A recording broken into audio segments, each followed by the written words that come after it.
kidding. I need somewhere to land. Field, road, anywhere that's flat. Do we have any parachutes? If you try to jump out, it'll kill you. Emergency landing's more of a maybe. The morning light spread softly across Heartland, touching the fences and open fields with gold.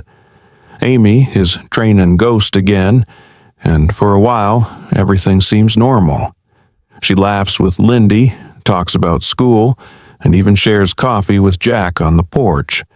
But beneath that peace, there's a strange tension. Ghost has been restless, neighing at night, pacing in his stall, acting as if he senses something coming. Amy tries to brush it off as just a phase, but deep down, she feels that familiar unease she once felt before tragedy struck. Later that day, Lou returns from a meeting in town. Her face looks calm, but Jack notices the way she keeps avoiding his eyes. The ranch's finances are improving, but something else is bothering her. She finally admits that a developer has been buying up land around Hudson, and now they've made an offer on a section near Heartland's western pasture. Lou says she refused to sell, but the company's persistence feels unsettling. Jack tells her not to worry, but there's a heaviness in his tone. They both know how fragile peace can be in this place. Meanwhile, Tim has been unusually quiet. After the truth about his old rodeo accident came out, he's been trying to make peace with himself. He spends more time alone at the stables, sometimes just staring at the saddles, as if they hold answers he still can't find. But one afternoon, a truck pulls up near the barn, kicking up dust. Out steps Clint Riley, the man who brought all those painful truths to the surface. Tim's jaw tightens. He thought he'd seen the last of him. Clint doesn't say much at first. He holds out an envelope. "You should see this," he says quietly. Inside are old photographs, one of Tim and Clint at a rodeo event years ago, but behind them, blurred and distant, stands another man. A man with a mark on his arm, the same mark Tim remembers from the night of his accident. It wasn't Clint who sabotaged the saddle strap. It was someone else, someone closer to home. Tim's chest tightens. That night changed everything, and now, after all these years, it's back to haunt him. At the same time, Amy receives a message from a veterans organization, the same one Ty once worked with for his horse therapy project. They want to visit Heartland to see how her new program is progressing. Amy agrees, feeling hopeful. Maybe this is what Ty wanted all along, to bring healing through horses to continue the work they dreamed of together. But her excitement fades when she notices someone watching from the edge of the property. A figure she doesn't recognize, standing still just beyond the trees. When she calls out, they disappear. That night, Amy can't sleep. The wind outside is restless and Ghost keeps pawing at the ground. She walks out to the barn, whispering softly to calm him when she hears it.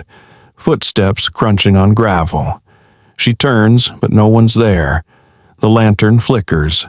A shadow moves by the door. Amy's heart races. She steps closer, calling out again, but only silence answers. Then, from the darkness, a voice she hasn't heard in years whispers her name. Amy freezes. The voice sounds familiar, painfully familiar. She turns toward the open barn doors. The storm clouds above starting to gather again. Whatever peace she thought she had, it's slipping away. The past isn't finished with Heartland, and this time it's coming back with a vengeance. The next morning, the air around Heartland feels heavier. The storm has passed, but the unease lingers. Amy can't stop thinking about that voice she heard last night. The way it echoed through the barn, soft but haunting. She convinces herself it must have been her imagination, maybe a trick of the wind. But when she walks back into the barn, she notices something strange. The latch on Ghost's stall is open again, even though she swears she locked it. And lying in the straw near his hooves is an old silver key. It's tarnished and cold to the touch, but engraved with a small letter T. Amy's stomach twists. She doesn't recognize the key, but the initial T feels like a sign she can't ignore. She pockets it quietly before anyone sees, unsure if she's ready to share what's happening. Meanwhile, Tim can't get Clint's photos out of his head. The man in the background, the one with the mark on his arm, stirs up memories he's tried to bury. He drives into town, searching through old rodeo records, trying to match faces and names. But what he finds instead stops him cold. The man was once a sponsor at the rodeo, a wealthy investor named Marcus Kane, and according to the records, he recently bought property near Hudson, the same property Lou mentioned yesterday. When Tim confronts Lou about it, she's shocked. She had no idea who Kane really was. He said he wanted to help the town, she says. Tim shakes his head, his voice rough. He's not here to help, Lou. He's here because of me. Back at the ranch, Amy tries to focus on her work with the therapy horses, preparing for the veteran's visit. But she keeps thinking about that silver key. She decides to show it to Jack. When he sees it, his expression changes. He goes quiet for a long moment, then says, "I've seen this before." He explains that the key looks like one used on an old storage shed behind the south pasture, a place that hasn't been opened in years, not since before Ty's accident. Amy feels her heart skip. Could this key be connected to Ty somehow? That afternoon, she walks down to the pasture with Ghost following close behind. The shed is covered in vines and dust, the lock rusted with age. The key fits perfectly. When she turns it, the lock clicks open and the door creaks wide. Inside, the air smells like time and memories. Old tack, faded blankets, boxes stacked high. But one box in the corner catches her eye. It's labeled Tia Project. Her hands tremble as she opens it. Inside are sketches, notes, and photos, all plans for Ty's unfinished therapy project. There are also letters from veterans he once worked with, and a list of names, including one circled in red, Clint Riley. Amy's breath catches. Ty trusted Clint with his dream. That means Clint's return wasn't random. It was destiny pulling things back into the light. As Amy sorts through the papers, she finds one more thing. A smaller envelope taped under the lid, addressed to her in Ty's handwriting. She opens it slowly. Inside is a single line written in fading ink. "When Ghost returns, follow him. He'll lead you to what I couldn't finish." Tears fill her eyes. Ty knew. Somehow, he knew that one day Ghost would come back, and that Amy would be ready to finish what he started. But before she can process it, Ghost suddenly lifts his head and snorts, looking toward the forest. His ears twitch. Someone's there. Amy turns and sees movement between the trees, a shadow watching from a distance. She calls out, but the figure doesn't move. Instead, it raises something shiny in the air, a pendant glinting in the light, and then disappears into the woods. Later that evening, Tim comes home with news that shakes the family. He's learned that Marcus Kane's company isn't just buying land. They're planning to dig, a mining project that could destroy part of Heartland's river trail, right where Ty used to ride. Amy can't believe it. "He can't do that," she says, her voice breaking. But Tim's expression says it all. Kane has the legal papers, and once construction begins, nothing can stop him. Jack clenches his jaw, anger flashing in his eyes. "Over my dead body," he mutters. But Lou looks terrified. the banks already watching their loans closely. A fight with a powerful developer could risk everything they've built.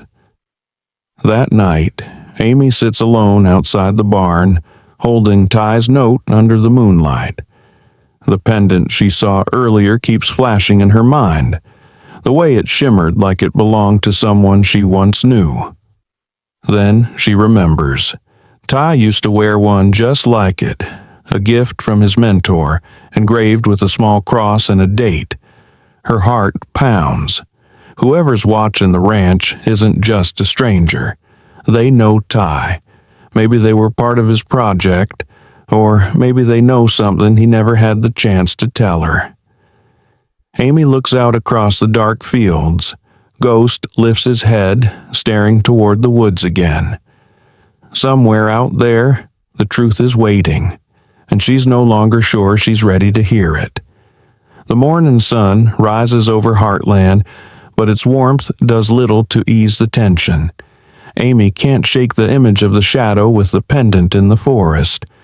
Ghost seems to sense it too, refusing to enter the woods, pawing nervously at the ground as if warning her.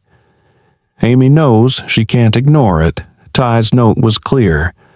Ghost is leading her somewhere, but she doesn't yet understand why. She grips the silver key tightly and whispers Ghost's name, feeling that pull, that invisible thread connecting past and present. Meanwhile, Tim is at the local library, digging through archives and old town records. He has to know more about Marcus Kane, the man who seems to be orchestrating chaos around Heartland. Pages of deeds, news clippings, and rodeo connections form a pattern. Kane isn't just a businessman. He has ties to rodeos across Canada and the U.S., and in every record there's a recurring name, Ty Fleming. Tim freezes. Kane has been tracing Ty's steps long before Amy even arrived back at Heartland. The implications hit him hard. Kane isn't just after the land, he's after Ty's work. Back at the ranch, Amy finally decides to follow Ghost toward the forest. The horse moves with surprising purpose, leading her past familiar trails into denser woods she hasn't explored in years. The branches scrape at her sleeves. The ground is muddy from last night's storm, but she follows silently, trusting Ghost's instincts. Eventually, they reach a small clearing she barely recognizes.